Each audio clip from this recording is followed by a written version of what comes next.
Assalamualaikum, lanjut lagi lur. Ini video lanjutan yang sebelumnya. Yang kalau di video sebelumnya kita ngobrol soal ngecat, yang hasilnya seperti teman-teman lihat di pembukaan video kali ini. Nah, untuk yang lanjutan ini kita bakal ngobrol soal clear code-nya.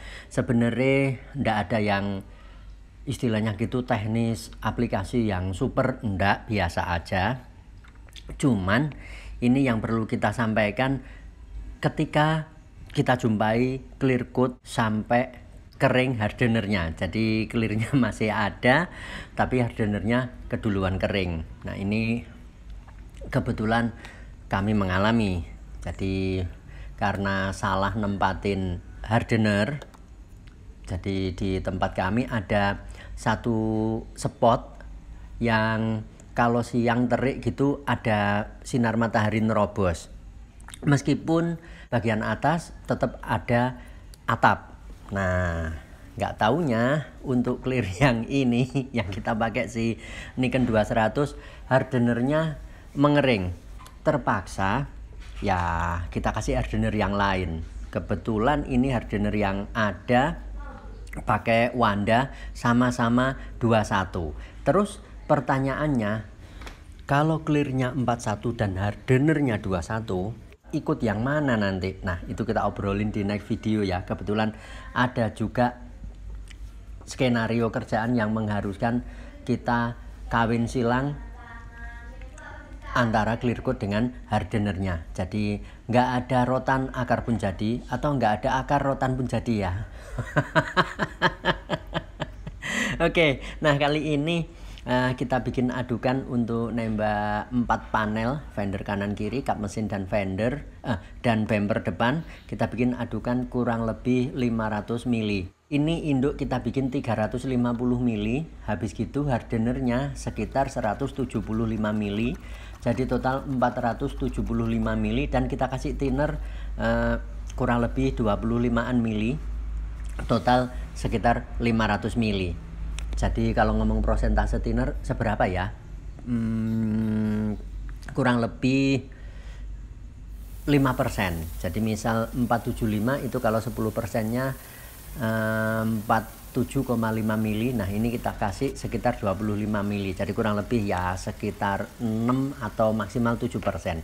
Oke, spray gun yang kita pakai masih si Mini 4400 nozzle 1,2 SR. Pressure kita mainkan 2,5 bar, hampir 2,5 bar. Kenapa setinggi itu? Karena kita jumpai si Mini ini punya karakter yang sedikit unik, ndak seperti kakak-kakaknya yang full size. Jadi misal kayak SATA yang ukuran gede, SATA 3000, 4000, 5000, 5500, 1500. Kalau dikasih pressure rendah yang ukuran gede dia tetap lari kenceng. Paling dropletnya yang sedikit lebih agak gede-gede. Nah, tapi kalau si Mini ini ketika pressure dikasih rendah, misal dikasih 1,5 bar gitu, dia jadi berasa lemot.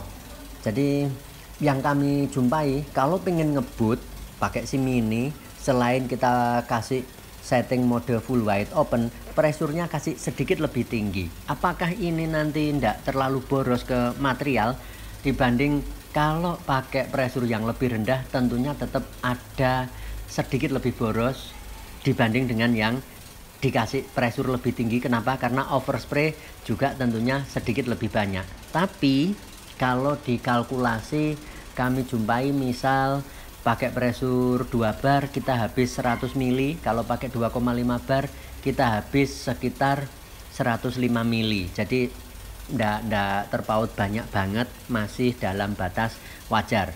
Oke.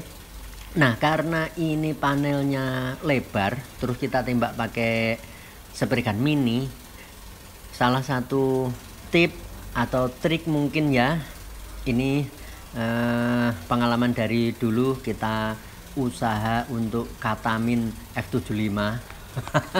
Jadi dulu pas pakai si F75 itu kita selalu struggle, selalu pusing kalau ketemu ngecat kap mesin, dan juga nembak clear coat-nya. Jadi untuk bisa dapat rata sulit banget. Kenapa? Karena ya memang pattern, terutama lebar pola si F75 tidak selebar spray gun yang ukuran gede. Nah, akhirnya kita temukan cara pakai overlap atau spasi yang relatif cukup rapat untuk menganulir, untuk menyiasati kemampuan F75 yang pas-pasan. Nah, akhirnya sampai sekarang pun ketika sudah pakai spray gun yang punya pattern yang lebih lebar, ternyata kebiasaan main overlap yang rapat ketika tetap dijalani, dia masih saja jadi nilai plus. Jadi daripada kita main overlapnya mungkin 50% atau separuh, jadi spasinya separuh dari lebar pola semburan spray gun, hasil tembakan akan tetap lebih menyejukkan mata ketika kita main overlap atau kasih spasinya itu misal mampu kasih 1/4 dari lebar pola pattern. Akhirnya dikombinasi dengan ritme yang relatif lebih cepat dari kalau pakai overlap 50%, kita dapat hasil tembakan sekali jalan itu sudah mau langsung rata. Perkara nanti kita butuh bil film atau lapisan yang dihasilkan oleh semprotan yang dijalani. Nah, terutama untuk clear coat kita butuh lapisan yang tebelnya ideal. Ini kita bisa jalani dengan 2 kali tembak clear coat-nya, alias nembaknya 2 lapis. Nah, ini lapis yang pertama dari 500-an mili terpakai kurang lebih 240-an mili. Jadi masih ada sisa plus minus 250 mili. Kayaknya ini nanti bakal pas. Jadi kita tidak perlu bikin racikan lagi mungkin ya. Oke, untuk kali ini acara nembaknya kita tidak pakai jeda. Jadi dari lapis pertama misal kita berangkat dari fender kanan, kemudian lanjut ke kap mesin dan lari ke fender kiri, dilanjut ke bumper depan. Begitu kita selesai nembak bumper depan yang ujung paling akhir, kita langsung lanjut tembak lagi fender yang pertama kita tembak tadi. Jadi langsung balik ke fender kanan lagi dan lanjut ke kap mesin dan muter lagi seperti yang kita jalani di lapis pertama. Nah, tapi yang perlu diingat, ini pengalaman kami yang sering kelupaan dan juga sering ceroboh, akhirnya hasil kurang optimal. Untuk nembak clear coat, usahakan bagian yang sulit-sulit itu didahulukan. Misal kayak yang ini area grill yang bagian ada ketek-ketek, ada pojok-pojokan yang menjorok ke dalam, terus bagian bumper juga area fog lamp, dia kan ada bagian yang menjorok ke dalam yang seharusnya dia juga nanti dapat tercover oleh clear coat dan tampil kinclong. Nah, ini sebaiknya didahulukan. Kenapa didahulukan? Biar nanti pas kita nembak bagian yang depan yang menjadi pusat pandangan, bagian dalam dia relatif sudah cukup rapi.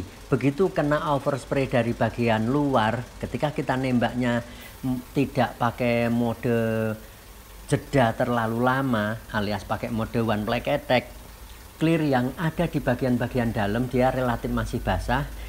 Akhirnya ketimpa overspray dia akan jadi nyatu dan akan semakin kinclong, tapi tidak sampai bikin resiko muncul mewek atau popping atau muncul kayak busa di pojok-pojokan gitu. Jadi yang bagian sulit-sulit, terowongan-terowongan, jadi tempat persembunyian para tempat persembunyian para siluman itu kita dahulukan. Tembak jangan langsung tebel ya, secukupnya, kelihatan sudah cukup basah gitu aja. Nanti begitu kita tembak bagian luar, sekali lagi dia akan kena timpa overspray atau kabut dari proses kita nembak bagian luar, otomatis akan menambah ketebalan bagian area persembunyian para siluman tersebut. Nah, kalau diperlakukan begini, ini nanti kita bakal relatif dapat hasil tembakan di area pusat perhatian yang di bagian luar-luar itu relatif akan lebih rata, lebih rapi daripada ketika kita sudah nembak bagian luar selesai, sudah rapi, kemudian masih nembak bagian terowongan-terowongan, bagian yang kalau kita bilang celepitan-celepitan ya lur ya.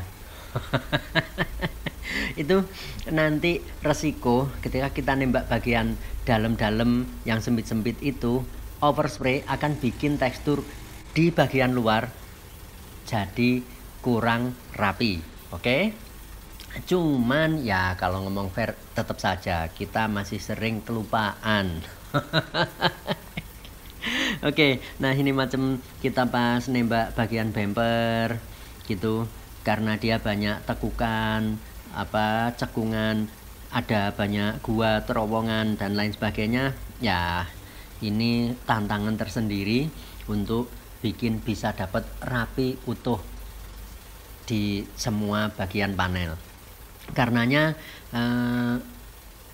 clear coat yang dipakai idealnya memang kalau untuk kerjaan panel mobil begini, pilih produk yang punya flow time alias kemampuan lumer yang cukup panjang. Jadi ketika misal kita ada nembak bagian yang dalam-dalam itu dan overspray ada yang kelempar keluar, dia tetap tidak bikin tekstur yang di bagian luar menjadi kacau. Nah, kalau kita pakai clear coat yang tidak punya flow time yang cukup bagus, nanti akan bikin relatif kurang rapi hasil tembakan di permukaan panel yang bagian luar. Oke? Dan ini hasil perjuangan kita yang barusan lur, untuk mengcover permukaan panel yang selebar ini dari segi spregan. Meskipun si Mini Jet 4400 ini dia masuk kategori spregan kecil, ternyata dengan aplikasi model main overlap rapid relatif masih bisa diajak untuk kerja. Jadi kalau ngomong speed memang tidak sekenceng kakak-kakaknya yang ukuran gede atau yang spregan full size. Tapi dengan suplai kompresor hanya 2 HP, kita tidak menjumpai tekor angin meskipun kita pakai mode full wide open dengan main pressure sekitar 2,3 bahkan mungkin 2,5 bar. Jadi masih relatif aman. Tidak ada gejala air naik karena pressure yang terlalu drop. Oke, nanti kita bahas lebih lanjut soal pengaruh tekanan angin yang turun atau angin kompresor kita tekor yang hubungannya dengan air yang ikut naik ke tembak. Nanti kita obrol lebih detail di naik kesempatan ya. Kemudian kawin silang antara clear dengan hardener yang tidak satu merek, apakah akan beresiko, apakah akan muncul masalah dari yang kita jalani selama kita kasih hardener clear coat untuk aplikasi clear coat akan aman. Beda lagi ketika kita kasih hardener epoksi misal, kebetulan epoksinya NC. Nah, ini cari mati. Terus apakah kawin silang antar merek begini, beda brand begini bikin masalah, misal ndak mau kering clear coatnya atau malah muncul popping dan bintik dan lain sebagainya. Sampai hari ini selama racikannya itu tetap mengikuti aturan, kalau memang clearnya 21, hardener juga mengikuti 21. Kalau clearnya 41, hardenernya juga ikut 41 meskipun hardener yang dipakai 21. Kita obrolin di next kesempatan. Nah, terus masalah apakah mau kering atau tidak, ternyata tetap dia mau kering. Ini hasil kerjaan yang sudah umur lebih dari 2 hari. Setelah dipoles, teman-teman bisa lihat dia tetap mau tampil normal. Jadi aman-aman saja. Oke. Di next kesempatan coba kita bakal obrolkan lebih detail bagaimana ketika terpaksa harus kawin silang hardener dengan clear beda merek macam kayak begini. Untuk saat ini sementara sekian dulu perjumpaan kita. Semoga ada guna dan manfaat. Semoga pada lancar berkah segala urusan. See you next time. Assalamualaikum.